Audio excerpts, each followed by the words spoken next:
చంద్రబాబు గారు పిల్లల్ని ఎక్కువ మందిని కనండి. ఆంధ్రప్రదేశ్ పిల్లలు తక్కువ అవ్వడం వల్ల నష్టపోతున్నాం. భావితరాలకి మనకి పిల్లలు ఎక్కువ మంది గావాలి. జనాభా ఎక్కువ గావాలి. ఒకప్పుడు ఒక్కళ్ళనే కనమని నేనే జెప్పాను. నేను గూడా అదే పాటించాను.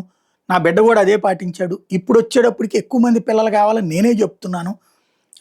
దేశానికి అవసరము, దేశానికి మానవ వనరులు అవసరమని పదే పదే జెప్తున్నటువంటి సందర్భంలో నిన్న అసెంబ్లీలో ఒక విచిత్ర పరిణామం చోటు చేసుకుంది. ఇవాళ పిల్లల్ని కనడానికి ఓపిక ఉండట్లేదు మహిళలకి.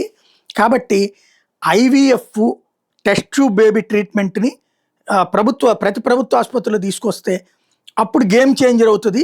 ఐవీఎఫ్ ద్వారా ఒకే కాన్పులో ఒకళ్ళ నుంచి నలుగురు పిల్లలు కూడా పుట్టేటటువంటి అవకాశం ఉంది. కాబట్టి ఆ విధానాన్ని ఆచరించమని చెప్పి సలహా ఇచ్చారు ఒక ఎమ్మెల్యే గారు. ఇప్పుడు వైసీపీ వాళ్ళు వెళ్ళట్లేదు కదా! తెలుగుదేశం ఎమ్మెల్యేనే అనమాట. దీంతో ఆయనదేదో మరి డాక్టర్ అనుకుంటా. లేకపోతే ఆయనకేమన్నా హాస్పిటల్ ఉందేమో. డిప్యూటీ స్పీకర్ ఓ సెటైర్ వేశారు రఘురామకృష్ణరాజు.